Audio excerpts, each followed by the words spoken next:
पिछले 2 साल आई केरल की भीषण बाढ़ हो या छत्तीसगढ़ में नक्सलियों के बढ़ते आतंक पर लगाम लगाना, देश में लगभग हर मुश्किल काम में सीआरपीएफ की मदद ली जाती है। सीआरपीएफ की तैनाती जम्मू कश्मीर के बॉर्डर से लेकर असम में शांति व्यवस्था को दुरुस्त करने के लिए होती रही है। 2019 में आतंकवादियों के सीआरपीएफ जवानों को निशाना बनाकर किए पुलवामा हमले में 49 सीआरपीएफ के जवानों की शहादत हुई थी। सीआरपीएफ देश का सबसे पुराना और सबसे बड़ा केंद्रीय पुलिस संगठन है, जो भारत को अपनी सेवाएं देते हुए 83 साल पूरे कर चुका है, जो हम आपको आज के इस वीडियो में बताएंगे। तो दोस्तों, इस वीडियो को शुरू करने से पहले हमारे चैनल को जल्दी से सब्सक्राइब कर लीजिए। तो शुरू करते हैं आज का ये वीडियो।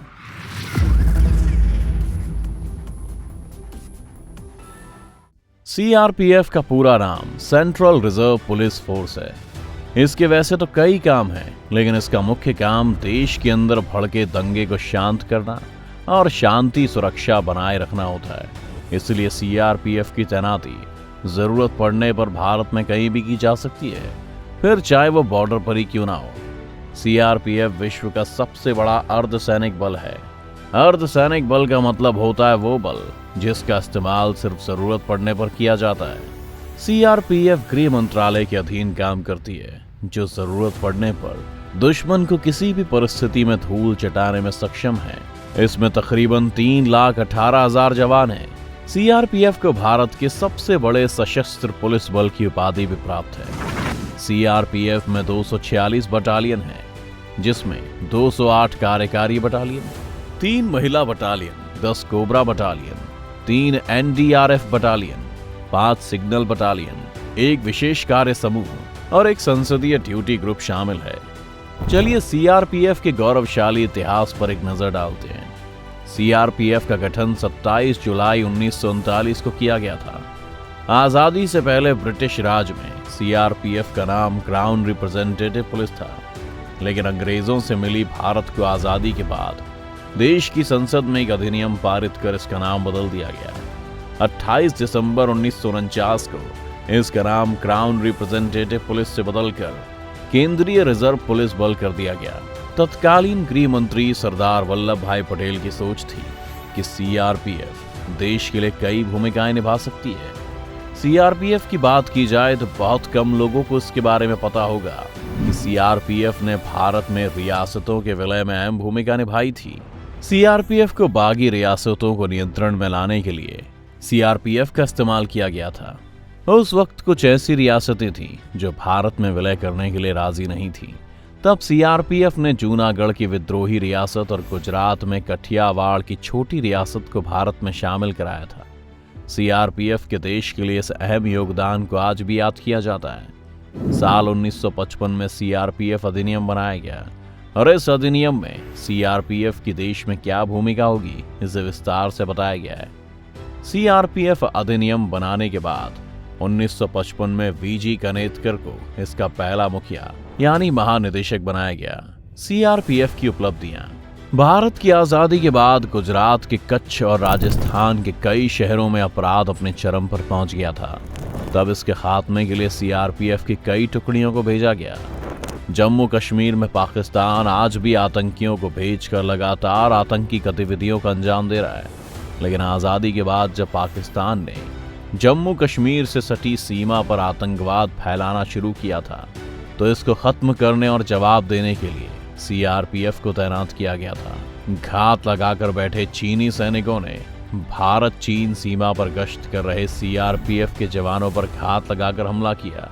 सीमा पर तैनात सीआरपीएफ के जवानों ने इस हमले का मुंह तोड़ जवाब दिया, लेकिन इस लड़ाई में 10 जवानों को अपनी शहादत देनी पड़ी।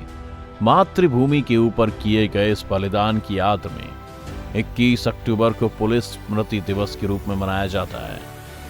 1962 में हुए चीनी आक्रमण के दौरान भारत की सुरक्षा को पुख्ता करने के लिए सीआरपीएफ ने अरुणाचल प्रदेश में भारतीय सेना के साथ मिलकर चीन से मुकाबला किया था। भारत और चीन के इस युद्ध में सीआरपीएफ के कई जवान शहीद हुए थे। भारत की सुरक्षा के लिए सीआरपीएफ के जवानों ने एक बार नहीं, कई बार अपनी जान की बाजी लगाई है। पाकिस्तान से 1965 और 71 की लड़ाई में भी सीआरपीएफ ने इंडियन आर्मी के साथ कंधे से कंधा मिलाकर युद्ध किया और दुश्मन देश पाकिस्तान के जवानों को बुरी तरह खदेड़ दिया। सीआरपीएफ के जांबाज जवान देश के साथ विदेश में भी अपनी सेवाएं प्रदान कर चुके हैं। भारत ने अर्धसैनिक बल के इतिहास में पहली बार एक महिला टुकड़ी समेत सीआरपीएफ की 13 बटालियन को श्रीलंका के आतंकवादियों से लड़ने के लिए भेज दिया था। इसके अलावा संयुक्त राष्ट्र शांति सेना के एक अंग के रूप में सीआरपीएफ के जवानों को हैती, नामीबिया, मालदीव और सोमालिया में कानून व्यवस्था को मजबूत करने के लिए भेजा गया था। 1970 के दशक में एक दौर ऐसा भी आया जब त्रिपुरा और मणिपुर में उग्रवादियों की वजह से शांति व्यवस्था लगभग भंग हो गई थी। तब दोनों ही जगह सीआरपीएफ के जवानों की कई टुकड़ियों को तैनात किया गया था। 1980 के दशक में पंजाब के अंदर हर जगह आतंकवाद हावी था। तब राज्य सरकार ने आतंकियों की कमर तोड़ने के लिए राज्य ने बड़े स्तर पर सीआरपीएफ की तैनाती की मांग की थी। तो दोस्तों, सीआरपीएफ की तैनाती जरूरत के हिसाब से पूरे भारत में होती है और इनके हर राज्य में सेंटर होते हैं ताकि जरूरत पड़ने पर इनकी जल्द से जल्द मदद ली जा सके। वैसे दोस्तों, आपको ये भी बताते चलें कि राष्ट्र की सेवा में अब तक सीआरपीएफ के 2235 जवान शहीद हो चुके हैं। सीआरपीएफ के काम। देश में जब भी कहीं दंगे होते हैं तो भीड़ पर काबू पाने के लिए सीआरपीएफ को शांति व्यवस्था को बहाल होने तक तैनात किया जाता है। कश्मीर में पत्थरबाजी जैसी घटनाओं से निपटने के लिए तैनात किया गया था। जम्मू कश्मीर की बात की जाए तो यहाँ देश में सबसे ज्यादा आतंकी घटनाओं को अंजाम दिया जाता है। ऐसे में बढ़ती आतंकी गतिविधियों को कम करने, उन्हें मारने या फिर उन्हें पकड़ने के लिए सर्च ऑपरेशन चलाने जैसी जिम्मेदारियां सीआरपीएफ को दी जाती हैं, क्योंकि सीआरपीएफ को इस तरह की कड़ी ट्रेनिंग दी जाती है कि वो ऐसी सिचुएशन को अच्छे से निपटा सकते हैं। सीआरपीएफ भारत के नॉर्थ ईस्ट के राज्य असम और मणिपुर में उग्रवादियों से भी लड़ रही है, क्योंकि इन राज्यों में अक्सर नक्सली चुनाव जैसी लोकतांत्रिक चीजें नहीं होने देते हैं। अक्सर आपने देखा होगा कि असामाजिक तत्व चुनाव में बूथ कैप्चरिंग करने की कोशिश करते हैं। ऐसे में ये सब रोकने के लिए सीआरपीएफ के जवानों की तैनाती की जाती है। सीआरपीएफ राजनाथ सिंह, यूपी के मुख्यमंत्री योगी आदित्यनाथ और कई पूर्व मुख्यमंत्री की सुरक्षा घेरे में तैनात रहते हैं। इनके साथ ही इन्हें मंदिर, मस्जिद जैसे धार्मिक स्थल की सुरक्षा की जिम्मेदारी भी दी जाती है। फिलहाल ज्ञानवापी मस्जिद विवाद में भी कोर्ट ने इन्हें सुरक्षा की जिम्मेदारी सौंपी है। सीआरपीएफ को भारत में गौ तस्करी से लेकर प्रकृति से मिलने वाली दुर्लभ चीजों तक की सारी जिम्मेदारी दी जाती है। 2013 में आई केदारनाथ में प्राकृतिक आपदा में राहत और बचाव का काम भी सीआरपीएफ को ही दिया गया था। इसके साथ ही किसी भी देश से युद्ध की स्थिति में सीआरपीएफ बीएसएफ के साथ मिलकर उसकी ताकत को मजबूत करती है। सीआरपीएफ की भर्ती कैसे होती है?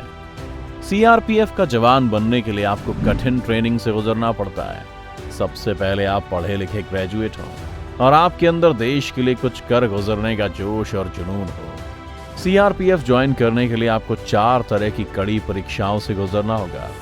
दोस्तों, सबसे पहले आपकी लिखित परीक्षा होगी, इसके बाद फिजिकल टेस्ट और फिर मेडिकल टेस्ट, लास्ट में इंटरव्यू होगा। सीआरपीएफ को अपने देश के लिए दिए गए योगदान और बलिदान के लिए समाज में काफी सम्मान मिलता है। दोस्तों, वीडियो खत्म होने से पहले आपको बता दें कि सीआरपीएफ में किन पदों पर भर्ती की जाती है। तो आपको बता दें कि assistant commandant, sub inspector, constable, assistant sub inspector और हेड कांस्टेबल जैसे पदों की भर्ती की जाती है। तो दोस्तों, आज हमने आपको बताया सीआरपीएफ के बारे में। फिर किसी इंटरेस्टिंग टॉपिक और वीडियो के साथ मिलेंगे हम आपसे। तब तक हमारे चैनल को सब्सक्राइब कीजिए और वीडियो को शेयर भी कीजिए।